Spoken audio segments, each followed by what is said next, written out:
Yang saya juga belum tahu dan kalian pun mungkin para sahabat Yasti semua bertanya-tanya kan, materinya akan disampaikannya apa? Terus di semua materi pun tiga-tiganya saya nggak ngerti gitu, maksudnya nggak ngerti itu kayaknya ada banyak pertanyaan deh gitu kan.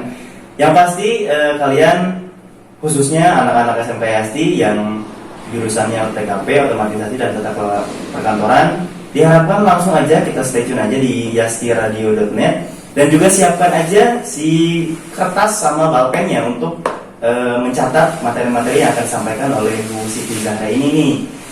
Jadi nanti kalau kalian ditanya sama si Ibu bisa ngejawab dengan jelas gitu kan, dengan benar, soalnya materi-materinya pun sekarang sampai nanti pukul 8.45 nih, 1 jam gitu kan. Dengerin aja, tetap stay tune aja dan dengarkan, lalu catat, lalu pahami ya Bu ya, mungkin seperti itu ya Bu ya. Dan mungkin untuk pembahasan di hari ini materinya tuh apa Bu kira-kira Bu yang akan dibawa? Materinya sekarang mata pelajaran korespondensi. Iya. Surat pribadi. Surat pribadi. Betul. Surat pribadi itu surat kira-kira apa tuh? Untuk dia maksudnya. Enggak gitu ya. Kalau di perkantoran enggak gitu ya. Enggak gitu. Mungkin kalau misalkan tujuannya memang sama untuk seseorang, tapi enggak seseorang yang seorang pribadi gitu kan, ada kantor gitu ya. Oke. Ternyata ada juga surat pribadi yang memang beda-beda tujuannya gitu kan. Yang pasti tetap aja stay tune di yastiradio.net dan dengarkan pemaparan materi yang akan disampaikan oleh Ibu Siti Zahra ini. Kepadanya dipersilakan Ibu, silakan. Ya, selamat pagi anak-anak semuanya. Apa kabar hari ini? Semoga semuanya dalam keadaan sehat walafiat ya. Ya, untuk materi kali ini Ibu akan menyampaikan materi surat pribadi dalam kompetensi dasar. Pengetahuannya yaitu menerapkan pembuatan surat pribadi dan keterampilannya membuat surat pribadi. Tujuan dari pembelajaran ini diharapkan setelah Ibu menyampaikan materi ini, kalian dapat menjelaskan pengertian surat pribadi, ciri-ciri surat pribadi, jenis surat pribadi, serta memahami sistematika penulisan surat pribadi dan mampu membuat surat pribadi. Nah, sebelumnya, apakah kalian pernah menulis surat yang berisi masalah pribadi kepada teman kalian? Atau mungkin Bapak sebelumnya pernah nggak sih membuat surat yang ditujukan untuk pribadi? Pribadi ya, jadi ya, kepada temanmu. Oh pernah. Soalnya kan dulu memang saya kan orang-orang yang jadul, mungkin jadul ya. Jadi nggak ada yang namanya teknologi handphone gitu kan, belum punya. Nah saya sering yang namanya antar kelas tuh surat menyurat gitu kan. Itu sama nggak kayak gitu Bu? Iya, sebetulnya sama ya. Sama ya. Memang sekarang sudah mengenal teknologi, jadi mungkin untuk menulis dengan kertas itu sudah mulai ditinggalkan. Tetapi untuk beberapa instansi ataupun organisasi, bahkan diri kita itu pasti tidak terlepas dari surat menyurat lagi. Jadi kembali lagi pada masa surat menyurat dengan menggunakan kertas. Lebih formal mungkin ya Bu ya. Betul sekali Bapak. Nah jadi di sini apakah itu yang Bapak surat bikin itu termasuk surat pribadi? Jawabannya adalah iya. Karena apa itu surat pribadi? Surat pribadi itu adalah surat yang dibuat oleh seseorang sebagai pribadi yang isinya menyangkut kepentingan pribadi yang ditujukan baik kepada perorangan maupun kepada lembaga atau organisasi. Nah, itu maksudnya surat pribadi. Oke. Nah, apa sih ciri-ciri dari surat pribadi itu? Betul. Ciri-ciri dari surat pribadi itu pastinya yang pertama itu dibuat oleh pribadi, kemudian tidak menggunakan kop atau kepala surat, kemudian tidak menyantumkan nomor surat, inisial dan sebagainya, kemudian menggunakan salam pembuka dan salam penutup yang bervariasi. Misalnya contohnya seperti kalau misalnya surat pribadi untuk keluarga atau untuk teman sahabat, pastikan salam kangen, salam awalnya beda ya. Ya, tapi kalau untuk yang bersifat setengah resmi itu akan menjadi dengan hormat, assalamualaikum, salam sejahtera dan lain sebagainya. Berikutnya adalah penggunaan bahasa tidak baku namun tetap sopan. Jadi bahasa pribadi, surat pribadi ini, maksudnya surat pribadi, ini bahasanya tidak baku. Jadi dia bebas, bisa menggunakan bahasa yang santai untuk lebih mengakrabkan dan lebih komunikatif dalam suratnya. Sedangkan untuk surat yang bersifat pribadi itu nanti beda lagi. Tetap harus baku dengan memperhatikan kaidah-kaidah yang benarnya. Dan yang paling penting, baik surat pribadi yang bersifat nanti kekeluargaan ataupun yang bersifat resmi itu harus tetap sopan. Kemudian format surat yang digunakan bebas. Kalau dalam bahasa surat kan atau surat menyurat sebelumnya ya Pak, pelajaran ini itu format surat banyak sekali bentuknya. Ada bentuk lurus, bentuk setengah lurus. Oh, beda-beda ya bentuk banyak bentuknya sekali, juga. Pak. Ada 7 bentuk surat yang biasa dipakai untuk resmi. Sedangkan kalau misalnya untuk surat pribadi itu bebas. Bebas. Tidak Banyak ada format, berarti ya? Iya, tidak ada format bakunya. Oke. Berikutnya lagi bebas dalam perlengkapan surat. Seperti bentuk ukuran kertas, bentuk sampul, lipatan surat itu bebas. Sedangkan kalau untuk yang resmi itu ada aturannya. Iya betul pasti. Berikutnya lagi, yang terakhir, penulisan surat tidak mewakili organisasi karena ini surat pribadi. Jadi kata gantinya bukan lagi kami karena tidak mewakili organisasi, melainkan saya. Itu adalah ciri-ciri dari surat pribadi ya. Nah, tadi kan Ibu sudah bahas jenis-jenis surat pribadi. Kita masuk nih, jenis-jenis surat pribadi itu ada 2. Yang pertama ada yang bersifat kekeluargaan, dan yang satu lagi ada yang surat pribadi bersifat kedinasan. Kalau untuk surat pribadi yang bersifat kekeluargaan, nah seperti yang tadi Bapak tulis untuk temannya. Itu termasuk surat pribadi bersifat kekeluargaan. Karena isinya menyangkut pribadi dan juga di sana bahasanya tidak baku serta tidak diatur bagaimana bahasa suratnya, bentuk suratnya. Kemudian berikutnya lagi ada surat pribadi kedinasan yang bersifat setengah resmi. Mengapa setengah resmi? Karena di sana ada aturannya.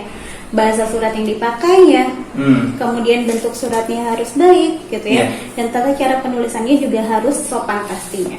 Nah di sini isinya menyangkut kedinasan. Salah satu contohnya seperti surat izin tidak masuk kerja atau surat izin tidak masuk sekolah untuk kalian ya. Kemudian surat lamaran kerjaan. Itu termasuk dalam surat pribadi kedinasan atau surat yang bersifat setengah resmi. Nah, begitu Bapak. Berikutnya ada sistematika penulisan surat pribadi ya. Surat pribadi ini sistematikanya memang betul bebas, tetapi tetap harus ada aturannya. Aturan juga ya? Iya, karena harus berurutan loh. Nggak mungkin lah salam hormat kemudian tanda tangan di awal kan, gitu ya. Betul. Jadi misalnya di sini ada yang pertama tempat dan tanggal pembuatan surat. Nah, dalam surat pribadi itu wajib mencantumkan tempat. Karena apa? Tidak memiliki kop surat. Kalau dalam kop surat itu kan pasti ada kota pembuatan suratnya. Iya pasti. Sedangkan dalam surat pribadi itu kan pasti tidak ada. Nggak ada, iya. Jadi harus wajib mencantumkan tempat dibuatnya surat beserta dengan tanggal. Ya, mungkin sebelum tanda tangan mungkin ya biasanya seperti itu ya. Bukan sebelum tanda tangan Pak, tapi urutannya harus tetap di awal. Oh gitu. Begitu. Iya. Ya urutannya adanya paling atas. Sistematikanya seperti itu ya. Ya, jadi yang pertama harus ditulis adalah tempat dulu. Misalnya hari ini ya Sukabumi, 9 November 2020. Itu penulisan yang baik. Harus paling atas ya? Harus paling atas. Iya. Gitu. Penulisan yang benarnya ya nama tempat, nama bulan harus dimulai dengan huruf besar, gitu ya. Berikutnya alamat surat. Nah, untuk alamat surat pun Pak, untuk surat pribadi dan sifatnya kedinasan itu berbeda. Untuk sifat yang suratnya kedinasan harus sesuai dengan kaidah surat resmi. Seperti contohnya yang terhormat Kepala HRD PT Andalas Jalan Soekarno-Hatta, Bandar Lampung. Jadi lengkap di sana. Semua ada ya. Tidak menggunakan kepada karena memang ini yang terhormat diikuti dengan nama jabatannya. Kalau peruntukannya perusahaan baru menggunakan kepada. Kalau misalnya ada YTH, kepadanya dihilangkan. Misalnya itu baik orangnya yang dituju langsung, misalnya nama orang. Keduanya ya? Enggak. Jadi salah satu. Kalau peruntukannya organisasi baru menggunakan atau lembaga atau nama instansi dan sebagainya itu menggunakan kepada. Tetapi kalau misalnya untuk pimpinan baik itu jabatannya direktur, manajer atau kantor wilayah itu langsung YTH. Oke, jadi nggak kepada YTH gitu ya? Iya, dua-duanya. Itu karena termasuk mubazir ya. Iya. Itu pemborosan. Iya betul. Jadi untuk penulisan surat yang bersifat keluarga itu sebaliknya, itu bisa lebih formal, bisa lebih bebas lagi dan tidak baku ya. Misalnya sahabatku Rizky Bilar di Jakarta. Iya. Atau sahabatku Angga Yunanda di Jakarta. Bebas itu kan ya? Bebas sekali. Misalnya yang tercinta mungkin Angga Yunanda, gitu kan bisa ya di Jakarta. Karena di sana bebas gitu ya. Karena sifatnya bersifat pribadi kekeluargaan. Kemudian berikutnya Tadi yang pertama ada tempat tanggal, kemudian alamat, yang ketiganya adalah salam pembuka. Salam pembuka itu kalau surat pribadi yang bersifat kedinasan sesuai dengan kaidah yang benar pastinya. Dia menggunakan dengan hormat, assalamualaikum atau salam hormat, salam sejahtera dan sebagainya. Sedangkan kalau untuk surat pribadi keluarga itu bebas. Misalnya sahabatku Bilar tercinta, salam persahabatan, gitu. Salam rindu untuk ibu ayah, gitu. Jadi tujuannya itu betul ya, kata ibu kan tadi untuk mempererat mungkin ya. Iya, untuk menimbulkan suasana keakraban dalam suratnya gitu, untuk lebih komunikatif juga dalam surat pribadi yang bersifat keluarga ini. Kemudian isi suratnya, ya surat dinas dan pastinya surat yang bersifat keluarga itu berbeda. Untuk surat pribadi yang isinya dinas itu pasti yang pertamanya paragrafnya lebih kepada informasi mengenai dapat di mana informasi mengenai lowongannya. Kemudian paragraf isinya bukan menceritakan tapi menjelaskan identitas diri. Kemudian kalimat penutupnya, paragraf penutupnya bisa pengharapan. Semoga dapat diterima kalau untuk surat dinas. Tapi kalau misalkan untuk surat yang pribadi yang bersifat keakraban atau kekeluargaan itu lebih menunjukkan keakraban. Di paragraf pertamanya bisa basa-basi untuk menanyakan kabar, apa kabar ibu dan ayah di rumah, apa kabar sahabatku, gitu. Kalau misalnya isinya baru tujuan dari suratnya itu dibuat untuk apa, dan kemudian paragraf yang terakhirnya sama sih sepertinya pengharapan gitu ya. Semoga dapat bertemu lebih cepat misalnya di kalimat penutupnya. Nah seperti itu adalah kaidah-kaidahnya, sistematikanya. Dan yang terakhir adalah salam penutup. Salam penutupnya? Ya, salam penutup kalau dalam surat resmi, ya kalau di atasnya dengan hormat ya berarti hormat saya. Hormat saya, ya bukan kami, hormat saya. Karena mewakili diri pribadi sendiri. Ya tadi pribadi. Ya. Kemudian kalau misalnya surat pribadi yang bersifat kekeluargaan itu bisa bebas Pak, terserah itu salam rinduku untuk ibu dan ayah, salam sayangku untuk ibu dan ayah, itu lebih bebas. Gitu. Nah itulah sistematika dalam penulisan surat pribadi. Nah mungkin di surat pun sistematiknya banyak banget ya, aturan-aturan yang mungkin ada di sistematik penulisan surat itu. Termasuk itu juga pribadi pun ada sebetulnya ya, sistematiknya. Nah untuk anak-anakku sekalian ternyata banyak loh jenis-jenis surat, dan juga sistematik pun berbeda-beda di penulisannya, mungkin terus tujuannya gitu kan. Apapun yang ibu barusan sampaikan, mudah-mudahan kalian tulis ya. Nanti kalau misalkan ada pertanyaan, enak tuh kalau misalkan dijawab, ada berapa sih sistematik penulisannya, gimana sih sistematiknya gitu kan, ada berapa jenis suratnya. Nanti kalian bisa lah jawab. Setengah resmi ini atau surat yang bersifat pribadi yang bersifat kedinasan adalah bahasa surat ya. Karena bahasa itu mewakili diri sendiri atau diri si pelamarnya. Jadi bahasa ini harus tidak boleh diabaikan. Jadi bahasa ini juga harus diperhatikan. Dan bahasa yang baik itu pasti memiliki kriteria. Yang pertama adalah bahasa baku. Kemudian bahasanya jelas. Yang keduanya bahasanya jelas. Bahasanya jelas, jadi bahasanya tidak bermakna ganda atau tidak multitafsir. Jadi dalam surat itu bahasanya tidak boleh yang bermakna ganda, sehingga itu akan menimbulkan kerancuan bagi si pembaca. Ya, kemudian berikutnya lugas. Lugas itu artinya tidak mubazir, tidak banyak basa-basi, dan mengikuti perkembangan bahasa. Mungkin langsung ke inti gitu ya? Betul. Jadi kalau untuk surat yang bersifat setengah resmi atau kedinasan ini, itu harus bahasa yang efektif dan efisien, gitu. Jangan terlalu banyak basa-basi, bertele-tele dalam suratnya. Jadi langsung kepada intinya. Paragraf isinya ya ceritakan tentang diri sendiri, misalnya pengalaman kerja ataupun hal lainnya, kemampuan yang dimiliki. Jangan menceritakan sekolah asal usul dari mana, karena itu ada dalam daftar riwayat hidup. Ya, berikutnya lagi adalah bahasanya padu. Tiap gagasan dituangkan dalam satu paragraf. Jadi bahasanya tuh harus padu. Jadi jelas paragraf pertamanya memuatkan atau mencantumkan sumber informasi lowongan kerja itu dapat dari mana, apakah media online kah atau media cetak kah, atau misalnya tahu dari kerabat, saudara atau keluarga, itu harus dicantumkan, gitu. Berikutnya juga di sini harus bernalar, gitu.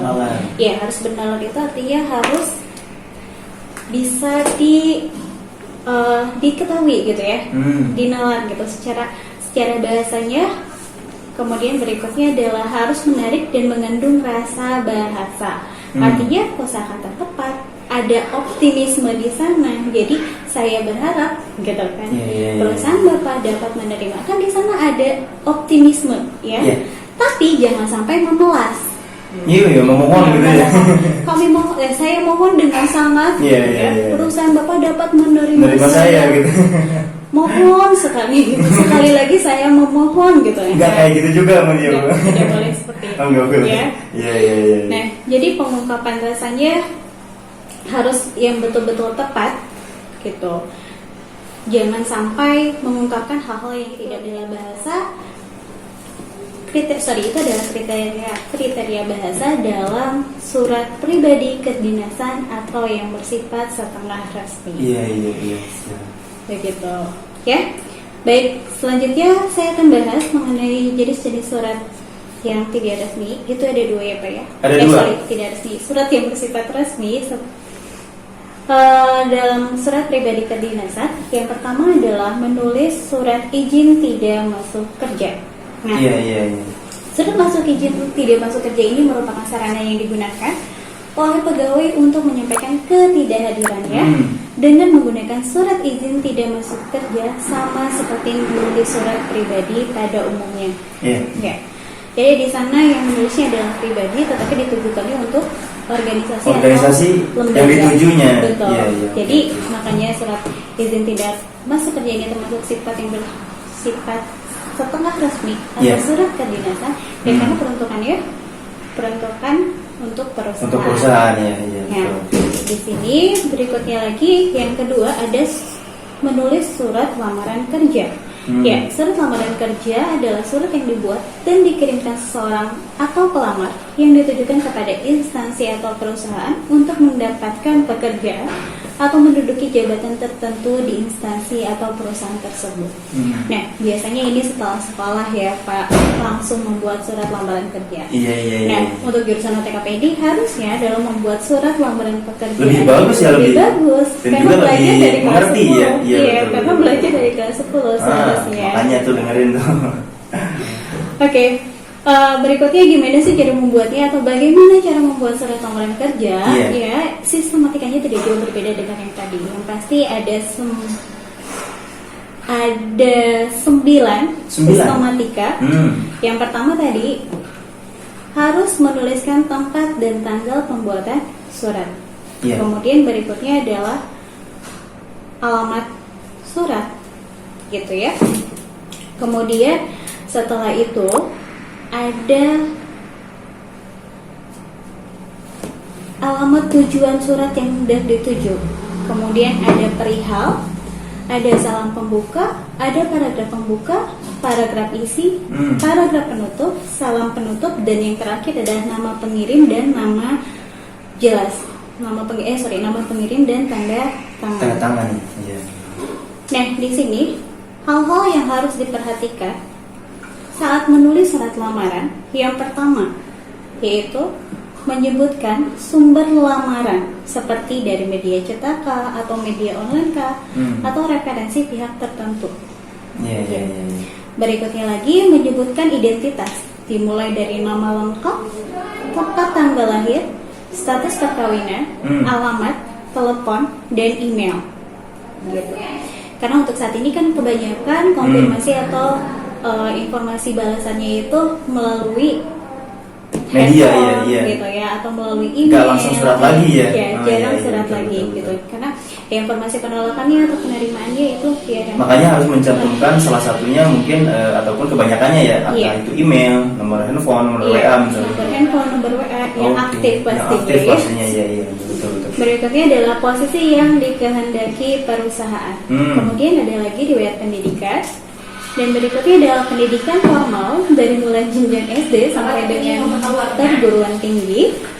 Berikutnya mencantumkan pendidikan informal seperti kursus-kursus yang pernah kalian ikutin gitu ya, kursus-kursus pelatihan. Iya. Dan berikutnya adalah pengalaman bekerja. Ini juga penting, harus ada karena sebagai referensi nanti untuk si organisasi gitu melihat kemampuan atau melihat. Mungkin lebih wah ini udah punya pengalaman nih gitu kan ya. Karena biasanya sekarang banyak yang lebih mencari pengalaman juga. Tetapi Tapi kalau untuk yang lulusan bagaimana? Nah, untuk betul, yang baru iya. lulus berarti kan otomatis tidak memiliki pengalaman ya. Iya. Nah, baiknya di sana mencantumkan kemampuan diri. Apa sih yang bisa, apa sih yang kalian kuasai? Betul. Salah satu contohnya untuk jurusan otomatisasi tata kelola perkantoran, dia bisa mengetik 10 jari buta. Betul. Terus menguasai korespondensi, mail handling, atau menangani surat menyurat, gitu. Kearsipan, Iya. gitu ya. Dan juga pastinya untuk otomatisasi tata kelola perkantoran itu public speaking. Iya, pasti. Karena Ya. dasar dari kompetensi yang mereka ajar, yang Public mereka speaking ampu dulu itu ya? public speaking, Oke, gitu. oke. Pasti di sana cantumkan kemampuan diri. Pokoknya mengiklankan diri sendiri, gitu ya. Iya. Apa kemampuan yang dimiliki? Yang pasti tulisnya tuh optimis dulu aja gitu kan. Optimis, betul. Iya. Harus optimis. Misalnya Saya bisa menguasai ini gitu bahasa ya? Inggris dengan Oke. baik, gitu ya. Oh, Padahal yang bisa hanya beberapa kata aja, betul. tidak apa-apa, gitu. Iya. Yang pasti di sana untuk menarik perhatian si perusahaan agar memilih Betul, kita sebagai betul. pelamar gitu untuk menduduki jabatannya. Jadi kalau misalkan belum ada pengalaman, yang pasti bisa kita dulu masukin gitu ya. betul. Kemampuan kita Kemampuan masukin. kita, apa yang kita bisa, kemampuan apa yang dimiliki dicantumkan di sana. Soalnya saya juga pernah bertanya-tanya gimana kalau misalkan si perusahaannya kan mintanya biasa pengalaman, Iya. minimal pengalaman 1 tahun bekerja di bidang servis ataupun di bidang apa gitu kan ya, Iya. marketing ataupun apa. Terus gimana kalau misalkan si orangnya tuh yang ngelamarnya tuh memang baru lulusan gitu Iya. kan, baru lulusan. Jadi mungkin ada jawaban juga barusan bahwa yang baru lulusan tuh masukin aja gitu ya Masukin kemampuan diri Oke, sendiri. siap. Gitu. Sehingga di sana ada optimisme kan, di sana yang Betul. menampilkan diri sendiri. Apa sih yang kalian jual, apa sih yang kalian iklankan di surat lamaran itu pastinya harus mempromosikan diri sendiri. Dan Iya, salah iya, satu iya. caranya kalau nggak punya pengalaman yaitu mencantumkan, menulis di sana kemampuan yang dimiliki, ya. Dari jurusan TKP ya menguasai public speaking Iya, yang pasti. baik, kemudian menguasai mengetik 10 jari 10 jari buta, buta, ya. gitu, dan mail handling, penanganan surat menyuratnya, gitu. Itu kompetensi Yang pasti dasar. harus sombong dulu ya. Iya, bukan sombong, tapi Sombong. lebih ke Optimisnya ya. untuk Oke, menarik oke. kan tadi. Iya, betul, Bahasa betul, surat betul. itu harus menarik gitu. Iya. Harus menimbulkan kesan yang baik. Betul. Untuk materi yang ketiga kita lanjutkan aja tentang surat menyuratnya. Silakan untuk Ibu Zahra untuk lebih menjelaskan. Oke, baik. Anak-anakku masih tetap semangat kan? Lagunya semangat pagi terus kan dari tadi ya. Jadi pastinya harus semangat ya. Iya pastilah. Semangat pagi pokoknya ya. Pagi. Oke, ini mungkin materi terakhir yang bisa kita sampaikan di pagi hari ini. Ini tentang lampiran-lampiran dalam surat lamaran ya. Lampiran dalam surat lamaran itu ada 6 biasanya, dan pada umumnya yang pertama terdiri dari daftar riwayat hidup, di mana daftar riwayat hidup ini atau dikenal dengan istilah kurikulum vitae ya.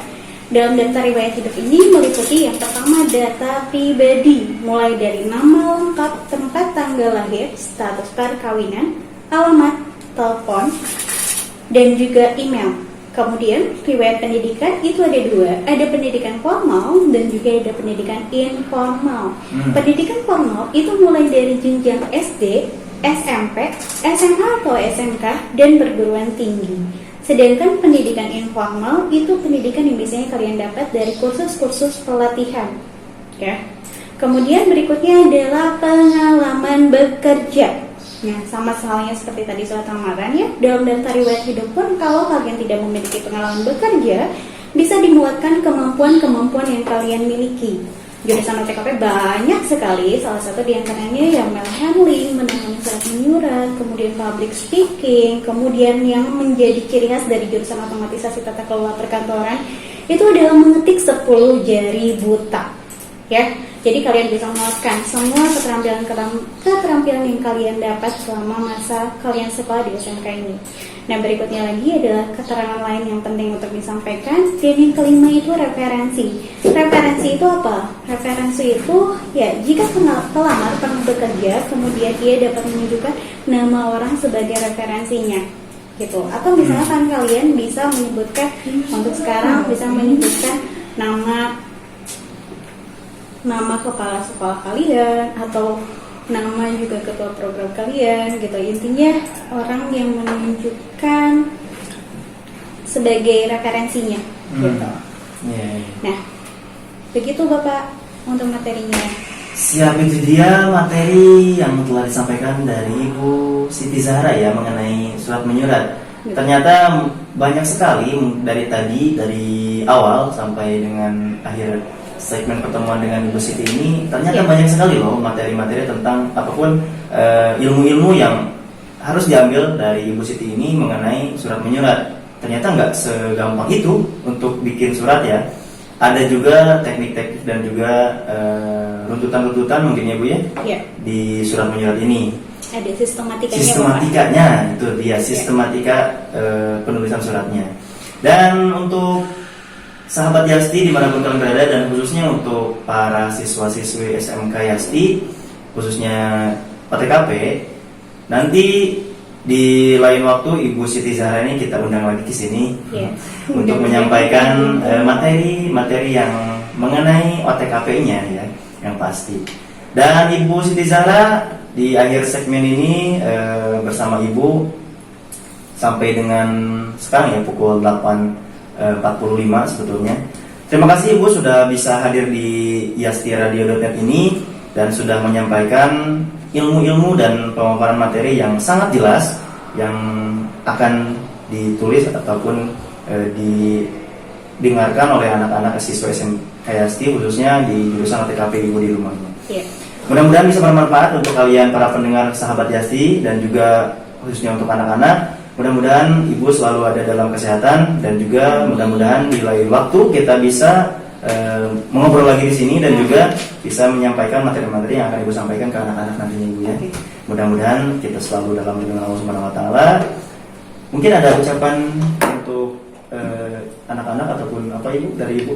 Oke, baik. Untuk anak-anak sekalian, semuanya semoga sekarang dalam keadaan sehat walafiat ya. Sebelumnya Ibu ucapkan terima kasih banyak atas atensi kalian yang luar biasa dari awal sampai akhir acara ini. Kemudian juga untuk tugas-tugas Ibu sudah upload di aplikasi Sekolahan ID dan juga contoh dari surat lamaran, surat izin tidak masuk, semuanya juga contohnya Ibu sudah upload di aplikasi Sekolahan ID. Jadi nanti ada tugasnya, tolong dikerjakan dengan baik. Ya, terima kasih sebelumnya. Selama hampir 1 semester ini kita belajar dengan fasilitas-fasilitas yang ada di sekolahan ini dan mudah-mudahan kalian bisa memanfaatkannya dengan baik. Dan sekalipun pertemuan-pertemuan kita terbatas, mudah-mudahan kalian mendapatkan ilmu yang maksimal, mendapatkan pengetahuan yang maksimal juga ya. Tidak terasa 1 semester ini sudah akan berakhir ya, meskipun masa-masa seperti ini ya penuh dengan keterbatasan, tapi ya mudah-mudahan ilmu yang kalian dapatkan bisa bermanfaat. Amin. Ya pokoknya selamat menempuh. Sebentar lagi kita akan menempuh PAS. Semoga hasilnya nanti memuaskan. Jangan lupa belajar terus setiap hari, manfaatkan setiap waktu luang dengan baik. Kemudian jangan lupa cuci tangan dan selalu pakai masker. Ya, Ibu pamit ya. Ibu tutup. Wassalamualaikum warahmatullahi wabarakatuh.